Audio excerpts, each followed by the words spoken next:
Le rire coupa à travers la salle à manger comme du verre brisé.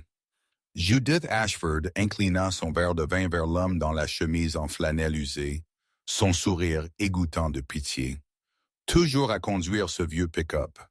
Cole, tu sais, Veronica aurait voulu mieux pour Rosie.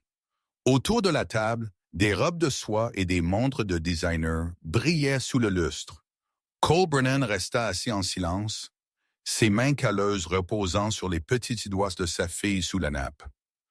8 ans, et Rosie avait appris à garder les yeux baissés quand les Ashford parlaient de son père.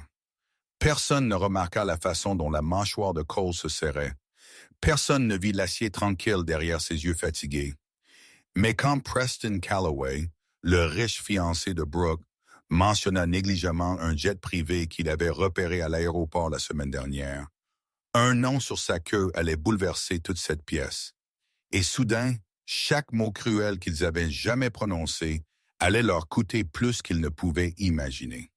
Le domaine Ashford s'étendait sur 3 acres de pelouse manucurée à Greenwich, Connecticut. Des portails en fer portant le blason familial s'ouvrirent tandis que le pick-up bleu délavé de Cole grondait sur l'allée pavée. Le moteur toussa 2 fois avant de se calmer dans le silence, un son qui semblait presque apologétique parmi le défilé de berlines de luxe allemande et de voitures de sport italiennes bordant l'allée circulaire. Cole resta assis un instant, ses mains toujours agrippées au volant, regardant la lumière du soleil de l'après-midi danser sur la façade en calcaire du manoir. À côté de lui, Rosie pressait son nez contre la vitre, son souffle embuant le verre alors qu'elle comptait les fenêtres du 2e étage. « Papa, cette maison a plus de fenêtres que tout notre immeuble, » murmura-t-elle. Sa voix pourtant ce mélange d'émerveillement et d'incertitude que les enfants réservent aux endroits où ils sentent qu'ils n'appartiennent pas vraiment. Cole se pencha et lissa une mèche rebelle de ses cheveux couleur miel, la même teinte que sa mère avait autrefois. Il l'avait habillée de sa meilleure robe du dimanche, une tenue en coton bleu pâle avec de minuscules fleurs brodées le long de l'ourlet. Elle avait 3 ans et était maintenant légèrement trop courte, mais Rosie avait insisté pour la porter parce que sa mère l'avait choisie. Cole n'avait pas eu le cœur de discuter. Il sortit du camion et contourna pour ouvrir la porte de Rosie, la soulevant sur l'allée avec une facilité habituée.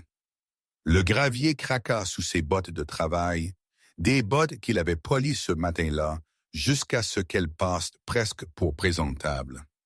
Sa chemise en flanelle était propre et repassée, son jean exempt des taches d'huile qui marquaient habituellement ses journées de travail. C'était le mieux qu'il pouvait faire et il savait que ce ne serait pas suffisant. Ce n'était jamais suffisant pour les Ashford, mais Rosie avait voulu venir. Elle voulait voir sa grand-mère, sa tante, la famille qui restait après le départ de sa mère. Et Cole marcherait à travers le feu pour sa fille. Alors, entrer dans cette maison semblait une petite chose en comparaison. La porte d'entrée s'ouvrit avant qu'il n'atteigne les marches et Howard Ashford apparut dans l'embrasure. C'était un homme grand d'une 60aine d'années, aux cheveux argentés balayés en arrière de son front patricien et au genre de bronzage permanent qui venait des hivers à Palm Beach. Son blazer bleu marine coûtait probablement plus que le paiement du camion de Cole, et son sourire tenait toute la chaleur d'une transaction commerciale. « Cole, dit-il, tendant sa main dans un geste qui parvenait à être à la fois accueillant et dédaigneux. « Content que vous ayez pu venir. Et voici ma petite fille. » Il se pencha au niveau de Rosie et un instant, quelque chose de genuin scintilla dans ses yeux. « Tu ressembles de plus en plus à ta mère chaque jour, ma chérie. » Rosie sourit timidement et se pencha contre la jambe de son père.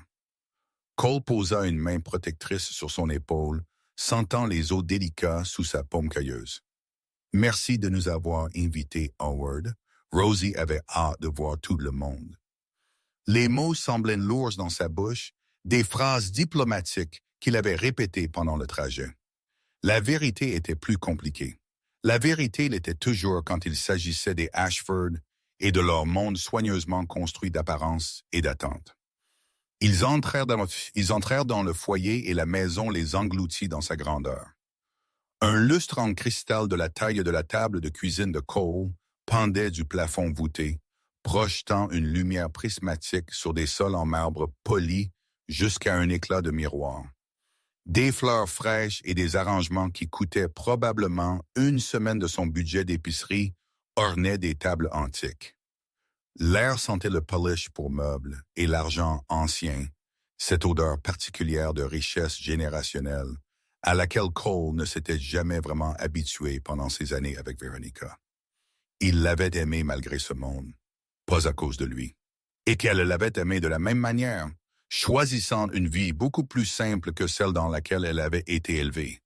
La salle à manger était déjà remplie de voix quand ils arrivèrent. Judith Ashford était assise en bout de table comme une reine tenant audience, ses cheveux argentés parfaitement coiffés, son tailleur Chanel impeccable. Brooke, la sœur cadette de Veronica, occupait la place à sa droite, sa bague de fiançailles attrapant la lumière chaque fois qu'elle gesticulait, ce qui était souvent. À côté d'elle se tenait Preston Calloway, un homme que Cole n'avait jamais rencontré mais dont il avait beaucoup entendu parler. Harvard Business School, argent familial et transport maritime. Le genre de pedigree qui rendait les Ashford pratiquement euphoriques d'approbation. Divers tantes, oncles et cousins remplissaient les sièges restants. Une mer d'étiquettes de designer et de sourires entraînés. Les yeux de Judith trouvèrent Cole dès qu'il entra et son expression changea presque imperceptiblement. C'était un regard que Cole avait bien appris à connaître au fil des ans, un mélange de tolérance et de déception, comme si sa seule présence était un rappel de la plus grande erreur de sa fille aînée. « Cole, dit-elle, sa voix portant cette tonalité particulière de fausse chaleur. Comme c'est charmant que vous puissiez vous joindre à nous. Et Rosie, ma chérie, viens embrasser ta grand-mère. » Rosie traversa la pièce avec diligence et pressa ses lèvres sur la joue poudrée de Judith, recevant une tape sur la tête qui semblait plus réflexe qu'affectueuse. Les yeux de Judith restèrent sur Cole pendant qu'elle parlait. « Toujours à conduire ce vieux pick-up, Cole. Tu sais, Veronica aurait voulu mieux pour Rosie. » Les mots tombèrent comme des pierres dans l'eau calme, envoyant des ondulations d'inconfort à travers la poitrine de Cole. Il sentit le resserrement familier de sa mâchoire, la montée instinctive de colère défensive qu'il avait appris à supprimer au fil des ans. Veronica aurait voulu beaucoup de choses. Il pensait qu'elle aurait voulu voir sa fille grandir. Elle aurait voulu plus de temps, plus de matins, plus de jours ordinaires. Le camion n'avait rien à voir avec ça. Mais il ne dit rien. Il guida simplement Rosie vers les 2 sièges vides à l'extrémité de la table. Le placement lui-même une déclaration silencieuse sur leur position dans la hiérarchie familiale. Brooke se pencha à travers la table, son diamant étincelant. « Cole, tu te souviens de Preston, n'est-ce pas? Mon fiancé. » Sa voix portait l'autosatisfaction particulière de quelqu'un qui présente un trophée. Preston tendit sa main avec l'aisance habituée d'un homme accoutumé à être admiré. Il était beau à la manière générique des clubs de campagne, avec des dents parfaites et une poignée de main ferme qui s'attardait juste un instant de trop comme pour établir sa dominance. « Cole Brennan, dit Preston, son front se plissant légèrement. Le nom me dit quelque chose pour une raison. Nous sommes-nous déjà rencontrés? » Cole secoua la tête, retirant sa main. « Je ne pense pas. Je ne fréquente pas les mêmes cercles. » C'était une réponse honnête, prononcée sans amertume. Mais Brooke rit comme s'il avait fait une blague autodérisoire. « Non, je suppose que non, dit-elle, ses yeux dérivant vers sa chemise en flanelle, avec un dédain à peine dissimulé. Preston évolue dans des cercles plutôt élevés. La compagnie maritime de sa famille a des contrats avec la moitié du Fortune 500. Elle serra le bras de Preston de manière possessive. Nous regardons des lieux dans les Hamptons pour le mariage. Rien de trop extravagant. Juste 300 invités ou quelque chose comme ça. La conversation coula autour de Cole comme de l'eau autour d'une pierre, le touchant brièvement avant de passer à des sujets plus intéressants. Il écoutait Howard discuter de son handicap au golf, Judith détailler ses plans pour redécorer la maison d'été. Alors que divers parents débattaient des mérites des écoles privées de Manhattan, Rosie mangeait sa soupe tranquillement à côté de lui, ses petits pieds ballant au-dessus du sol, n'atteignant pas tout à fait le sol. De temps en temps, elle levait les yeux vers son père avec des yeux interrogateurs, et Cole offrait un petit sourire de réconfort. Ils formaient une équipe, eux deux. Ils l'étaient depuis le jour où Veronica avait fermé les yeux pour la dernière fois. 1 heure après le début du dîner, Judith posa son verre de vin avec une précision théâtrale. « Cole, dit-elle, sa voix coupant le bavardage ambiant, je voulais demander comment est la situation de l'emploi, toujours à faire ce travail de livraison. » La table se tut, l'attention se déplaçant vers Cole comme des projecteurs trouvant leur cible. Il pouvait sentir le poids de leur regard collectif, le mélange de curiosité et de condescendance qui marquait ces réunions de famille. Il voulait qu'il se tortille et s'y attendait. C'était une partie du contrat tacite de sa présence, la valeur de divertissement de regarder un homme pauvre naviguer dans le monde d'un homme riche. Cole but une lente gorgée d'eau avant de répondre. « J'ai quitté le travail de livraison. En fait, j'ai démarré ma propre entreprise il y a quelques années. » Sa voix était calme, factuelle, n'offrant rien au-delà des informations de base demandées. Judith leva un sourcil, son scepticisme évident. « Votre propre entreprise? Comme c'est entreprenant. Quel genre d'entreprise, si ça ne vous dérange pas que je demande? » Il y avait une subtile emphase sur le mot « entreprise », comme si le concept même était en quelque sorte amusant lorsqu'il était appliqué à quelqu'un comme Cole. Autour de la table, des sourires étaient mal cachés derrière des serviettes et des verres de vin. « Logistique », dit Cole simplement. « Logiciel pour la gestion du fret et des itinéraires de transport. » Ça a commencé petit, mais ça a grandi au fil des ans. Il aurait pu en dire plus. Il aurait pu leur parler des nuits blanches passées à coder pendant que Rosie dormait sur son épaule, du petit appartement où il avait construit son rêve une ligne de code à la fois.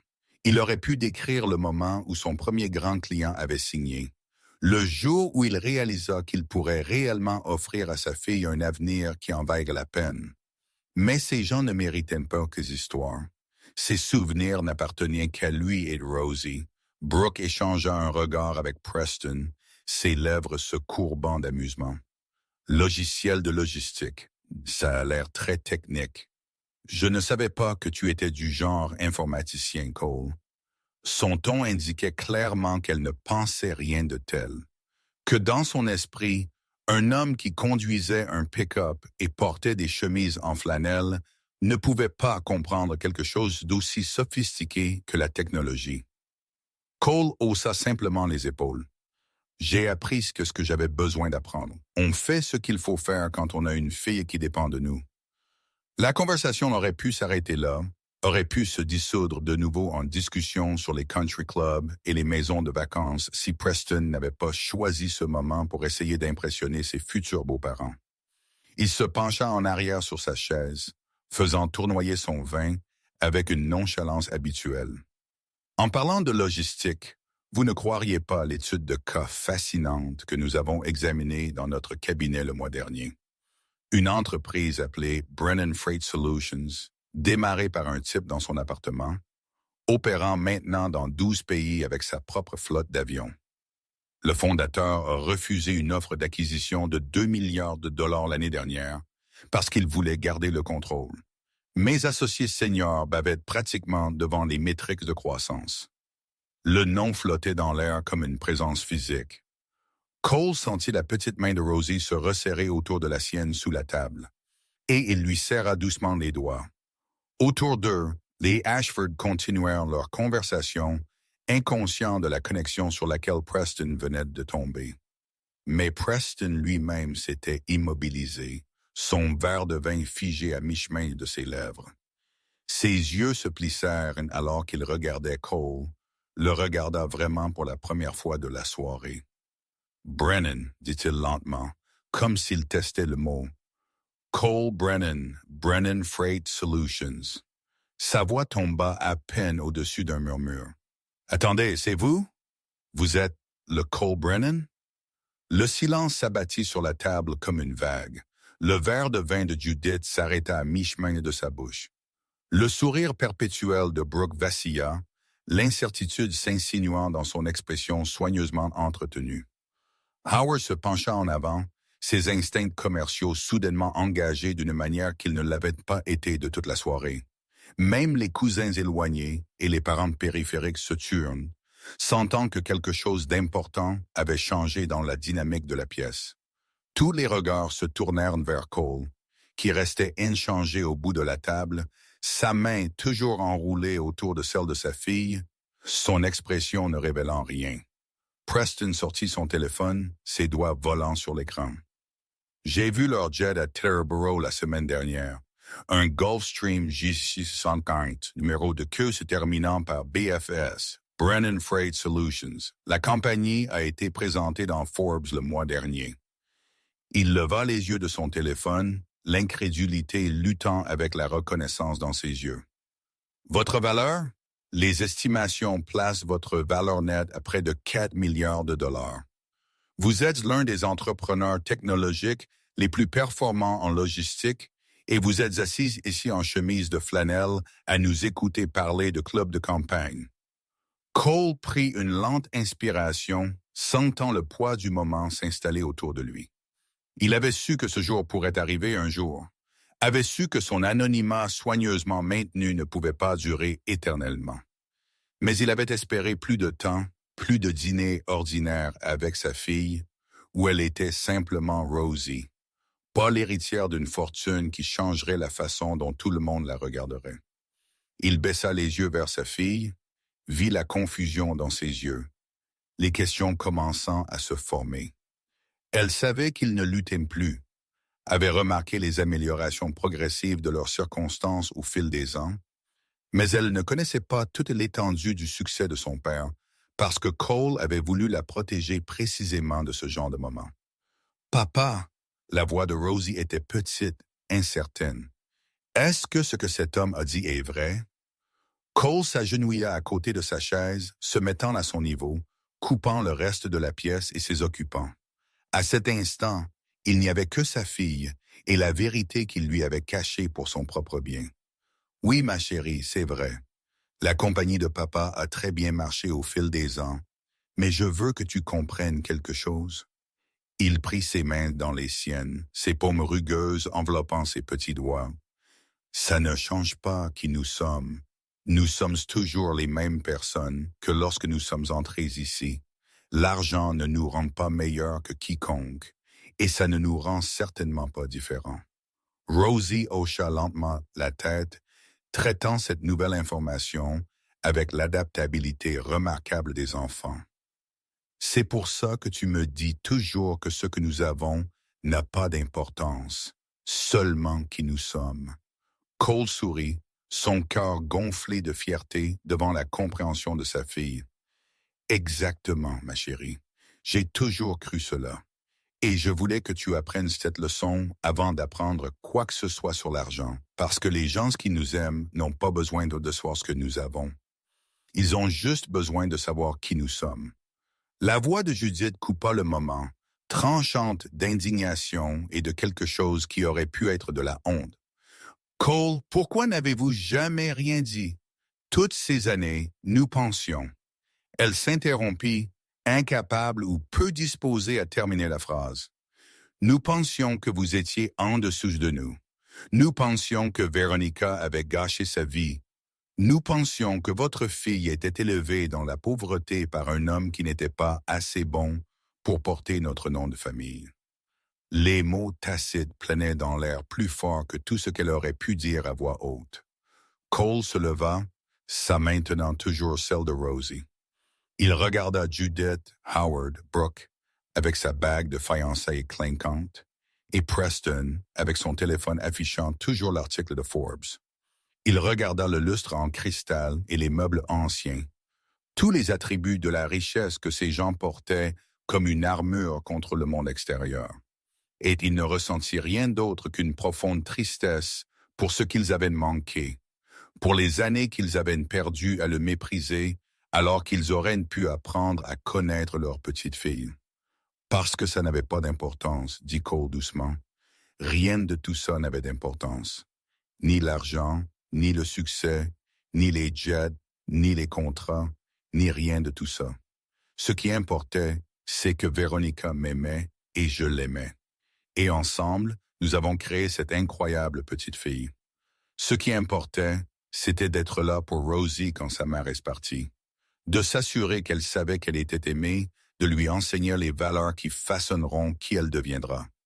Je ne vous l'ai pas dit parce que je voulais savoir qui serait toujours là pour ma fille quand ils penseraient que je n'avais rien. Je voulais savoir qui l'aimait pour elle-même, pas pour ce qu'elle pourrait hériter. Ces mots s'installèrent dans la pièce comme une lourde couverture, étouffant les confortables suppositions qui avaient si longtemps soutenu la supériorité des Ashford. Le visage de Brooke s'était vidé de couleur, son assurance précédente remplacée par quelque chose qui ressemblait remarquablement à de la peur. Elle calculait, Cole réalisa, repassant en revue chaque commentaire dédaigneux, chaque sourire condescendant, chaque mot cruel qu'elle lui avait adressé au fil des ans, où elle réalisait que l'homme qu'elle avait traité comme un cas de charité pouvait acheter et vendre la famille de son fiancé 3 fois. Cole, dit Howard, sa voix maintenant prudente, mesurée d'une manière qu'elle ne l'avait pas été auparavant. Peut-être avons-nous mal commencé cette soirée. Pourquoi ne resteriez-vous pas, vous et Rosie, pour le dessert? J'aimerais en savoir plus sur votre entreprise. J'ai des contacts dans l'industrie du transport maritime qui pourraient être intéressés par vos services. Cole faillit rire de la pirouette transparente. La chaleur soudaine qui n'avait rien à voir avec le sentiment familial et tout à voir avec l'article de Forbes toujours lumineux sur le téléphone de Preston. C'était ce à quoi il s'était attendu, ce à quoi il s'était préparé. Au moment où l'argent entrait dans l'équation, tout changeait. Le respect s'achetait, ne s'obtenait pas. L'affection était calculée, non ressentie. C'était tout ce qu'il avait essayé de protéger Rosie de comprendre le plus longtemps possible. Merci Howard, mais je pense qu'il est temps pour nous de partir. Cole se pencha et souleva Rosie de sa chaise, l'installant contre sa hanche comme il l'avait fait depuis qu'elle était bébé. Elle devenait trop grande pour cela, vraiment. Mais ce soir, elle semblait avoir besoin du confort d'être tenue, et il avait besoin du confort de la tenir. Nous avons un long chemin à faire et Rosie a école demain matin. Mais vous pourriez sûrement rester un peu plus longtemps, interjeta Judith, sa voix plus aiguë qu'avant, presque suppliante. Nous voyons si rarement Rosie. Peut-être pourrions-nous organiser des visites plus régulières. Je pourrais même venir chez vous. Où que ce soit, je réalise que je n'ai jamais vraiment vu où vous vivez.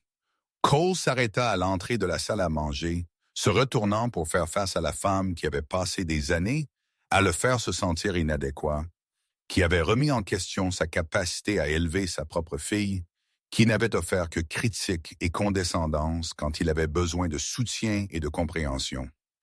Il pensa à toutes les nuits qu'il avait passées seul dans ce petit appartement, à pleurer sa femme tout en essayant d'être à la fois mère et père pour une petite fille en deuil. Il pensa aux demandes de prêt que Judith aurait pu co-signer, mais ne l'a pas fait. Les offres de babysitting qui ne sont jamais venues. Les fêtes d'anniversaire auxquelles Rosie n'était pas invitée parce que les Ashford étaient embarrassés par ces circonstances. Notre maison est partout où nous la faisons, Judith. C'était un studio pendant un moment, puis un 2 pièces. Maintenant, c'est une maison avec un jardin où Rosie peut jouer. L'adresse ne nous a jamais importé. Il déplaça Rosie dans ses bras, sentant sa tête se poser contre son épaule. Et ces visites régulières auraient été agréables il y a environ 5 ans, quand Rosie demandait pourquoi sa grand-mère ne venait jamais la voir. Mais nous avons construit notre propre vie maintenant. Nous avons notre propre famille, celle que nous avons choisie. Je ne suis pas sûr qu'il y ait de la place pour des gens qui ne se montrent que quand ils découvrent que nous valons quelque chose. Il ne dit rien de plus, mais il n'avait pas besoin de le faire. Les mots planaient dans l'air comme un jugement final, irréfutable dans leur simple vérité. Cole Brennan se retourna et sortit du manoir Ashford avec sa fille dans les bras, laissant derrière lui une pièce pleine de gens qui commençaient tout juste à comprendre ce qu'ils avaient perdu. Leur silence le suivit dans le couloir de marbre, devant le lustre en cristal, à travers le grand foyer, où les fleurs fraîches fanaient dans leurs arrangements coûteux.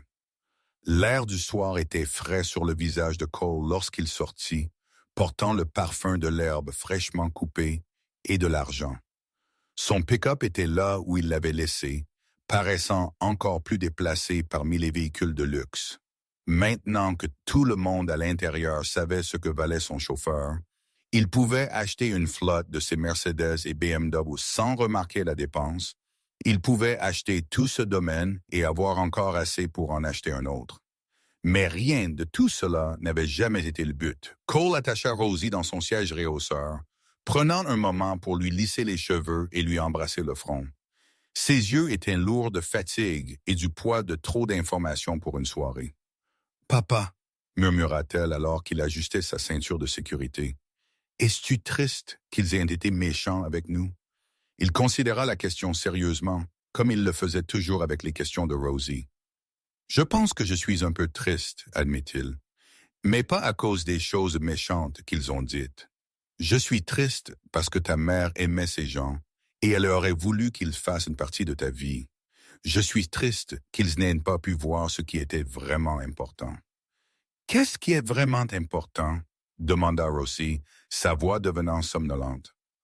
Cole monta sur le siège conducteur et démarra le moteur, le laissant tousser et gronder pour prendre vie de sa manière familière et réconfortante.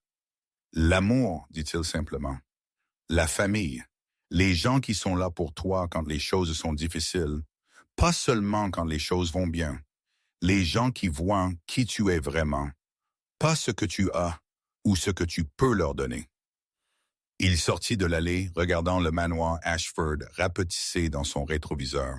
« C'est ça qui est vraiment important, ma chérie. » Le trajet de retour fut calme, ponctué seulement par le bruit du moteur et la douce respiration de Rosie alors qu'elle s'endormait et se réveillait. Cole laissa son esprit divaguer sur la soirée, rejouant des moments et des conversations, cataloguant les expressions sur les visages quand la vérité avait finalement émergé. Il ne ressentit aucune satisfaction dans leur choc, aucun triomphe dans leur embarras. Il n'avait jamais voulu prouver quoi que ce soit aux Ashford. Il avait simplement voulu être accepté comme l'homme que leur fille avait aimé, l'homme qui faisait de son mieux pour élever leur petite fille. Mais l'acceptation n'avait jamais été offerte, pas de manière authentique. Il l'avait tolérée pour l'amour de Veronica tant qu'elle était en vie, et à peine cela après son départ. Ils avaient remis en question son éducation, critiqué son mode de vie, suggéré plus d'une fois que Rosie serait mieux prise en charge par eux. Ils n'avaient jamais vu le sacrifice derrière ses choix, l'amour qui guidait chaque décision qu'il prenait. Ils n'avaient vu qu'un homme en chemise de flanelle, conduisant un vieux camion, et ils l'avaient jugé en conséquence. L'ironie n'échappa pas à Cole qu'il aurait pu changer leur perception à tout moment simplement en révélant son succès. Une mention de la compagnie, une référence désinvolte à sa valeur nette, et leurs attitudes auraient changé du jour au lendemain. Il aurait été accueilli dans la famille, invité à toutes les bonnes fêtes, consulté sur les questions financières. Son opinion aurait soudainement eu de l'importance. Ses choix auraient soudainement eu du sens. Ses chemises en flanelle auraient été charmantes et excentriques plutôt qu'embarrassantes et pauvres. Mais c'était exactement pourquoi il n'avait jamais rien dit. Parce qu'il avait voulu connaître la vérité sur ces gens, la vraie vérité que l'argent ne pouvait ni cacher ni acheter. Il avait voulu voir comment ils traitaient un homme qu'ils pensaient inférieur à eux. Comment ils parlaient de la pauvreté devant sa fille, comment ils jugeaient la valeur en fonction des comptes bancaires plutôt que du caractère. Et maintenant il savait. Maintenant Rosie savait aussi, bien qu'il ait souhaité qu'elle ait pu apprendre cette leçon d'une manière moins douloureuse. La maison était trop quand ils arrivèrent. Une modeste coloniale de 2 étages dans une rue tranquille d'un quartier où les pelouses étaient entretenues par les propriétaires eux-mêmes. Cole l'avait choisi spécifiquement pour sa normalité, sa distance du monde d'excès que les Ashford habitaient. La chambre de Rosie était peinte du violet pâle qu'elle avait choisi elle-même, remplie de livres et d'animaux en peluche et des œuvres d'art qu'elle créait à l'école.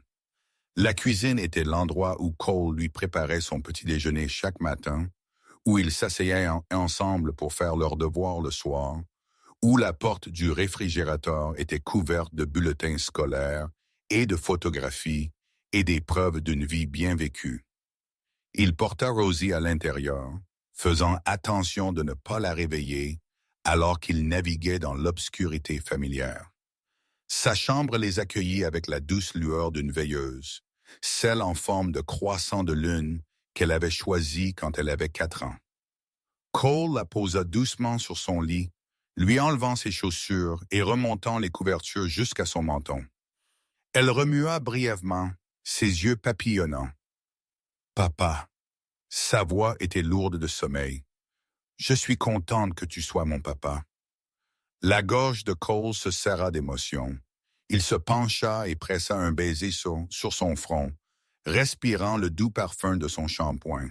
« Je suis content que tu sois ma fille, ma chérie.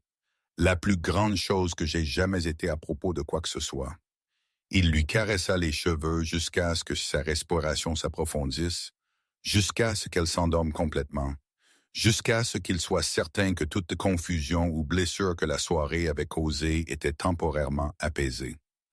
Il se dirigea doucement vers la cuisine, se versant un verre d'eau et se tenant à la fenêtre qui donnait sur le jardin. La lune était brillante ce soir, projetant une lumière argentée sur l'herbe où Rosie jouait l'après-midi. Il pensa à Veronica, à la vie qu'ils avaient planifiée ensemble, à tous les moments ordinaires qu'ils ne partageraient jamais. Elle aurait été fière de lui.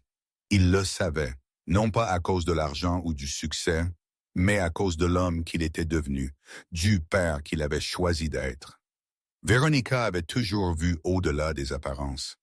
Elle avait vu au-delà de la richesse de sa famille pour en reconnaître le vide, au-delà des humbles circonstances de Cole pour en reconnaître la valeur. Elle l'avait choisi non pas malgré leurs différences, mais à cause d'elle, parce qu'elle voulait une vie construite sur l'amour plutôt que sur l'héritage. Et bien qu'elle soit partie maintenant, son influence demeurait dans tout ce que faisait Cole, chaque choix qu'il faisait pour leur fille. Le téléphone sonna dans le silence, le surprenant de ses pensées. L'identification de l'appelant affichait le numéro de Judith Ashford et Cole le laissa passer à la messagerie vocale. Il n'était pas encore prêt pour cette conversation, n'était pas sûr de l'être un jour. Que pourrait-elle bien dire qui compenserait des années de jugement et de négligence? Quelle excuse pourrait englober toutes les façons dont elle avait manqué à sa fille, sa petite fille? Le souvenir de l'amour que Veronica avait choisi. Le voyant de la messagerie vocale clignota, mais Cole ne l'écouta pas. Au lieu de cela, il termina son eau, rinça le verre et se dirigea vers le petit bureau qui lui servait de bureau à domicile. La pièce était modeste comparée au bureau d'angle qu'il occupait au siège de la compagnie, mais elle contenait tout ce qui comptait. Des photographies de Veronica, des dessins que Rosie avait faits au fil des ans, le plan d'affaires original qu'il avait griffonné sur des serviettes dans ce petit appartement. Sur son bureau, il y avait le magazine Forbes avec son visage en couverture, toujours dans son emballage plastique parce qu'il n'avait jamais vraiment eu le temps de le lire. Le succès, il l'avait appris, était une chose étrange et glissante. Il vous surprenait quand vous ne regardiez pas, transformait votre vie de manière que vous n'aviez jamais anticipée, attirait des gens dont l'intérêt était proportionnel à votre solde bancaire, mais il ne changeait pas qui vous étiez au fond. Il n'altérait pas les valeurs que vous défendiez, l'amour que vous ressentiez, les engagements que vous aviez pris. Cole Brennan, avec 4 milliards de dollars, était le même homme qui avait pleuré dans une chambre d'hôpital en tenant sa fille pendant que sa femme s'éteignait. Il était le même homme qui avait travaillé 3 emplois pour payer des factures médicales, qui avait appris à coder seul parce que c'était la seule voie à suivre, qui avait sacrifié le sommeil, le confort et tout le reste pour construire quelque chose à partir de rien. Le matin vint lentement, la lumière grise filtrant à travers les rideaux, tandis que Cole préparait le petit déjeuner pour Rosie. Elle apparut dans l'embrasure de la cuisine, toujours en pyjama, ses cheveux en bataille, ses yeux portant le poids des révélations de la veille. Elle monta sur son tabouret habituel au comptoir et regarda son père faire sauter des crêpes avec une aisance habituelle. « Papa, dit-elle après un long moment, puis-je te demander quelque chose? » Cole posa une assiette devant elle, les crêpes arrangées en forme de visage souriant comme toujours. « Tu peux me demander n'importe quoi, ma chérie, tu sais ça. » Rosie versa du sirop avec une concentration attentive avant de lever les yeux vers lui. « Si nous avons tant d'argent, pourquoi vivons-nous dans cette petite maison? Pourquoi conduis-tu toujours le vieux camion? Pourquoi n'avons-nous pas des choses fantaisistes comme grand-mère Judith? » Cole s'assit en face d'elle, réfléchissant à la façon d'expliquer quelque chose d'aussi fondamental à un enfant qui commençait tout juste à comprendre les complexités du monde. « Tu te souviens de ce que je t'ai dit hier soir sur ce qui est vraiment important? » Rosie hocha la tête, la bouche pleine de crêpes. « Eh bien, ces choses, l'amour et la famille et les gens qui tiennent vraiment à toi, ces choses ne coûtent pas d'argent. Tu ne peux pas les acheter, peu importe à quel point tu es riche. Et les choses que tu peux acheter, les belles maisons et les voitures chères, elles ne te rendent pas heureux. Pas vraiment. Ce ne sont que des choses. » Il tendit la main à travers la table et prit sa main collante dans la sienne. « J'ai grandi sans beaucoup, Rosie. Mes parents ont travaillé dur tous les jours de leur vie et ils m'ont appris que le travail acharné est sa propre récompense, que la satisfaction de construire quelque chose compte plus que l'argent que cela rapporte, que tu devrais juger les gens par leur caractère, pas par leur compte bancaire. »« Comme grand-mère Judith t'a jugé? » demanda Rosie, sa perception allant droit au cœur des choses. Cole hocha lentement la tête. « Oui, comme ça. Et je ne veux jamais que tu sois quelqu'un qui juge les gens de cette façon. Je veux que tu grandisses en comprenant que tout le monde a de la valeur. Qu'ils soient riches ou pauvres, qu'ils portent des vêtements de fantaisie ou des vêtements de travail, qu'ils conduisent de nouvelles voitures ou de vieux camions. L'argent que nous avons, Rosie, c'est un outil. Nous pouvons l'utiliser pour aider les gens, pour construire des choses qui rendent le monde meilleur, pour prendre soin les uns des autres. Mais ce n'est pas qui nous sommes, c'est juste quelque chose que nous avons. » Rosie mâcha pensivement, traitant cela à la manière des enfants, construisant sa compréhension du monde une conversation à la fois. « C'est pour ça que tu ne leur as pas dit, parce que tu voulais voir s'ils nous aimeraient sans l'argent. » Cole sourit à la sagesse de sa fille, à la façon dont elle pouvait distiller des concepts adultes complexes en leurs vérités les plus simples. « En partie, et en partie parce que je voulais te protéger. Je voulais que tu grandisses en sachant que tu es aimé pour toi-même, pas pour ce que tu pourrais hériter. Je voulais que tu formes tes propres valeurs avant que quiconque ne puisse essayer de les changer. Je ne pense pas vouloir être comme grand-mère Judith, dit Rosie doucement. Elle n'était pas très gentille avec toi. Non, elle ne l'était pas, mais c'est toujours ta grand-mère et ta mère l'aimait. Peut-être qu'un jour elle comprendra ce qu'elle a manqué. Peut-être qu'un jour elle voudra connaître la vraie toi, pas seulement la petite fille d'un homme riche. » Cole lui serra la main. « Et si ce jour vient, nous lui donnerons une chance parce que c'est ce que font les bonnes personnes. Elles donnent des chances même quand c'est difficile. » Le reste de la matinée se passa dans une routine confortable. Cole conduisit Rosie à l'école, la menant à l'entrée et lui faisant signe de la main alors qu'elle disparaissait dans le bâtiment. Il resta un instant dans son camion après, regardant les autres parents déposer leurs enfants, tous plongés dans les luttes et les joies ordinaires de la vie quotidienne. Aucun d'eux ne savait pour sa couverture de Forbes, ou son jet privé, ou ses milliards. Pour eux, il n'était qu'un autre parent, juste un autre père faisant de son mieux. Et cet anonymat valait plus pour lui que n'importe quelle somme d'argent ne pourrait acheter. Son téléphone vibra de messages, un flux constant d'appels de la famille Ashford qu'il continua d'ignorer. Il y aurait du temps pour ces conversations éventuellement. Du temps pour naviguer dans les nouvelles dynamiques que la révélation d'hier avait créées. Mais pas aujourd'hui. Aujourd'hui, il avait une entreprise à gérer, une fille à élever, une vie à vivre. Les Ashford avaient attendu des années pour montrer le moindre intérêt pour son monde. Ils pouvaient attendre un peu plus longtemps. Alors qu'il sortait du parking de l'école, Cole pensa à l'avenir qui s'étendait devant lui. Rosie grandirait en comprenant la valeur du travail acharné, l'importance de l'humilité, le vrai sens de la famille. Elle hériterait de sa fortune un jour, mais plus important encore, elle hériterait de ses valeurs. Elle saurait que le succès se mesurait non pas par ce que l'on accumulait, mais par ce que l'on donnait. Non pas par la façon dont les gens vous traitaient quand vous étiez riche, mais par la façon dont vous traitiez les autres, quelles que soient leurs circonstances. Le soleil du matin perça les nuages alors que Cole roulait vers son bureau, projetant une lumière dorée sur les rues ordinaires de la ville ordinaire, où il avait choisi de construire sa vie extraordinaire. Derrière lui, le manoir Ashford se dressait sur ses actes de perfection manucurés, ses habitants se réveillant dans un monde qui avait bougé sous leurs pieds. Devant lui s'étendait un autre jour de travail et de but, de problèmes à résoudre et de rêves à construire, d'être le père que sa fille méritait et l'homme en qui sa femme avait cru. Certaines personnes passaient toute leur vie à courir après l'argent, croyant que cela résoudrait leurs problèmes, remplirait leur vide, leur vaudrait le respect. Cole Brennan avait appris que le contraire était vrai. L'argent était facile comparé au travail acharné de construire le caractère, de maintenir l'humilité, d'enseigner à un enfant ce qui comptait vraiment. Les milliards sur ses comptes ne signifiaient rien comparé à la sensation de la main de Rosie dans la sienne, au son de son rire dans leur modeste maison, à la connaissance qu'elle grandissait pour devenir quelqu'un dont sa mère aurait été fière.